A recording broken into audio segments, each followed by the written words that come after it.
Assalamualaikum dan selamat sejahtera. Bak kata pepatah, tak kenal maka tak cinta. Izinkan saya memperkenalkan diri saya terlebih dahulu. Nama diberi Fatin Dayana Hanan binti Muhammad Izam. Saya merupakan seorang pelajar tahun 6 dan diberi kepercayaan oleh para guru untuk menjadi seorang pengawas sekolah serta telah menyandang jawatan sebagai penolong setiausaha. Tuan-tuan dan puan-puan serta rakan-rakan yang saya kasihi sekalian. Pada hari ini, saya ingin menceritakan tentang sebuah novel yang menarik yang saya telah baca.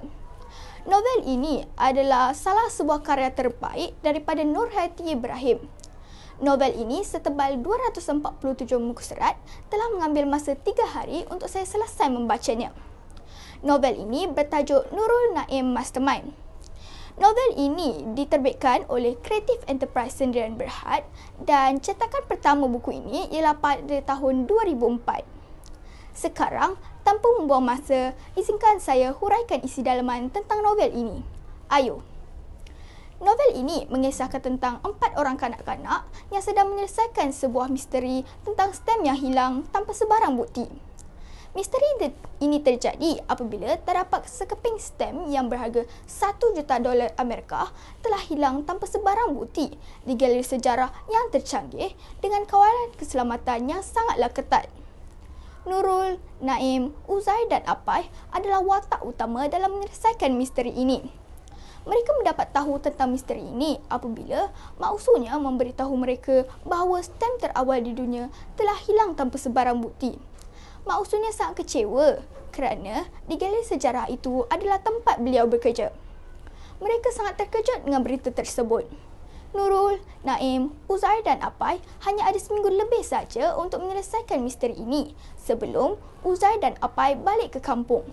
Namun, mereka hanya menumpang di rumah Nurul dan Naim. Mereka akan pergi ke galeri sejarah dan menyamar sebagai pekerja galeri dan mengemas perpustakaan.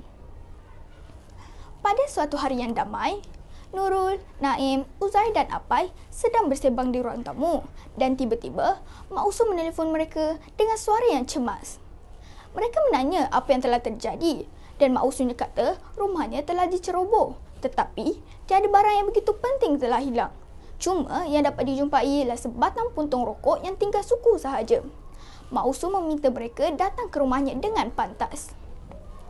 Daripada kejadian tersebut, mereka dapat suspek seorang lelaki yang bernama Encik Ali yang bekerja sebagai pegawai keselamatan di galeri sejarah dan secara tidak langsung telah mendapat banyak informasi tentang stem yang hilang dan tahu cara-cara bagaimana untuk tutup sistem di galeri sejarah tersebut. Selepas itu, Nurul, Naim, Uzair dan Apai pergi ke sebuah kedai makan. Lalu, mereka ternampak Encik Ali dan seorang lelaki sedang bergurau senda sambil mengisap rokok. Dan apabila rokok itu tinggal suku, Encik Ali membuangnya di lantai. Daripada situasi tersebut, ia mengingatkan Nurul kepada kejadian yang terjadi di rumah mak usulnya. Dan rokok yang dihisap oleh Encik Ali sama seperti rokok yang dijumpai di rumah mak usulnya. Nurul, Naim, Uzair dan Apai pergi ke perpustakaan. Lalu, mereka terjumpa satu terowong dengan banyak bilik. Kata Apai, terowong itu digunakan sebagai satu jalan rahsia dan mereka terdengar suara sedang bercakap dan suara itu seperti suara Encik Ali, Encik Lobo dan seorang lelaki Cina yang bernama Chua sedang berbincang tentang stem yang hilang dan mereka kata bahawa stem itu hilang di dalam terowong tersebut. Encik Lobo adalah pemandu kepada ketua galeri sejarah, manakala Encik Chua adalah rakan kepada Encik Ali yang juga bersubahat dengan dalam misteri tersebut. Keesokan harinya, mereka masuk lagi dalam terowong untuk mencari stem ini. Lalu, mereka berjaya untuk menjumpai stem tersebut. Semasa mereka mahu keluar daripada terowong, mereka terserempak dengan Encik Ali dan Encik Lobo.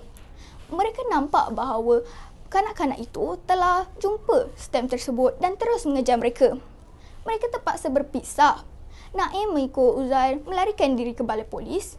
Malangnya, Nurul dan Apa ditangkap oleh Encik Ali disebabkan jeritan Nurul terpegang ular. Beberapa minit kemudian, Naim dan Uzair berjaya melarikan diri mereka ke balai polis dan telah menceritakan apa yang telah terjadi di terowong tersebut. Selepas itu, Encik Ali dan rakan-rakannya ditangkap oleh polis dan polis mendapat tahu bahawa Encik Ali telah bersubahat dengan peminjam stem. Mereka mencuri kerana mereka mahukan nilai duit yang banyak. Akhir sekali, Nurul, Naim, Uzai dan Apai terselamat. Sekian sahaja cerita tentang stem yang hilang. Saya memilih buku ini kerana ia mengajar saya banyak perkara. Seperti, buku ini mengajar saya untuk bekerjasama dengan orang sekeliling. Buku ini juga mengajar saya untuk peka dengan isu semasa dan bertanggungjawab dengan hal yang terjadi di persekitaran kita. Pada pendapat saya, buku ini sangat seronok untuk dibaca. Cuma, ia terdapat beberapa kekurangan. Bagi saya, pengarangnya patut meletakkan lebih banyak warna supaya dapat menarik minat pembaca tersebut untuk teruskan membaca. Akhir kata, buku ini sangat seronok untuk dibaca dan senang untuk difahami. Saya sangat menggalakkan kawan-kawan saya membaca buku ini dan menanam minat membaca buku cerita atau novel untuk menambah ilmu pengetahuan. Sekian sahaja daripada saya. Wabillahi taufiq wa hidayah. Wassalamualaikum warahmatullahi wabarakatuh.